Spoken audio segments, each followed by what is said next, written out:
প্ৰশাসনে খিলঞ্জীয়াৰ পক্ষত থিয় দিয়ে নে সেই উলংগুৰ পক্ষত থিয় দিয়ে?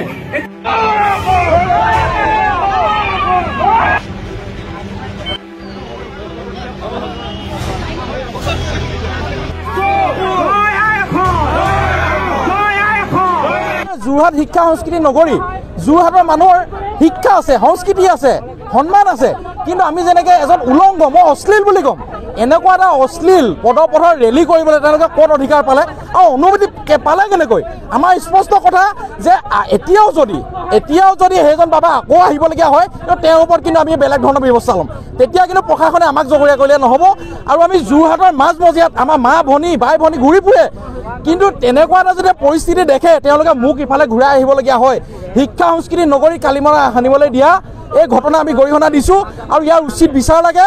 আমি ইতিমধ্যে জিলা উপায়ুক্ত মহোদয়ক আমি স্মাৰকপত্ৰ প্ৰদান কৰিম আৰু তেখেতৰ ওপৰত আমি শাস্তি ব্যৱস্থা কৰিছোঁ। আৰু অনাগত দিনত যাতে এনেকুৱা কোনো ধৰণৰ উলংগ বাবা যদি দেখিবলৈ নাপাওঁ, কিন্তু দেখিলে কিন্তু তাৰ পৰিস্থিতি অতি বিষম হ'ব, সেয়া মই জনালোঁ। আৰু যোৰহাটবাসী ৰাইজক আহ্বান জনাইছোঁ যে মই সহ্য কৰি থকা কথা নহয়, আমি কাৰো ধৰ্মৰ বিৰোধী নহয়, তেওঁলোকে ধৰ্ম কৰক, তেওঁলোকৰ চাৰিসীমাৰ ভিতৰত থাকি তেওঁলোকে উলংগ হৈ থাকক, উভতি হৈ থাকক, আমাৰ আপত্তি নাই। কিন্তু ৰাজপথৰ মাজত তেনেকুৱা অশ্লীলভাৱে উলংগ হৈ যোৱাত আমি তীব্ৰ ভাষাৰে গৰিহণা দিছোঁ, ধিক্কাৰ জনাইছোঁ আৰু আমি তেওঁলোকক ইয়াৰ পৰা সকিয়নি প্ৰদান কৰিছোঁ। অদূৰ ভৱিষ্যতে যোৰহাটৰ মাজমজিয়াত উলংগ হৈ আহিবলৈ যেতিয়া কেতিয়াও মই সাহস নকৰে। যোৰহাটবাসী ৰাইজে সংস্কৃতিপ্ৰেমী ৰাইজ আৰু সংস্কৃতিপ্ৰেমী ৰাইজক ধৰ্মৰ নামত, হিন্দুত্ববাদৰ নামত যিটো উলংগভাৱে, সম্পূৰ্ণ উলংগভাৱে দুজন ব্যক্তিক যোৰহাট জিলা প্ৰশাসনে বেৰিকেড দি শোভাযাত্ৰা কৰোৱাৰ যিটো ব্যৱস্থা কৰিলে, এইটো আচলতে প্ৰতিক্ৰিয়া নহয়, আমাৰ স্বাভিমানত আঘাত।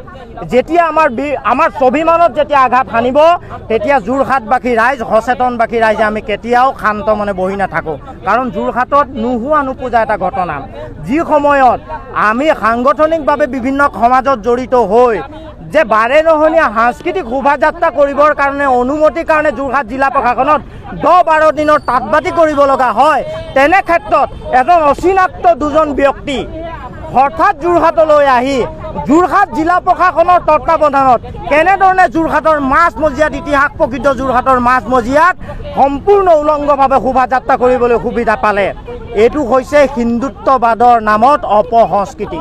আৰু এই অপসংস্কৃতিক, অসমীয়াৰ স্বাভিমানত আঘাত সনাই এইটো অপসংস্কৃতিক কেতিয়াও আমি যোৰহাটীয়ান হিচাপে আমি কেতিয়াও সহ্য নকৰোঁ।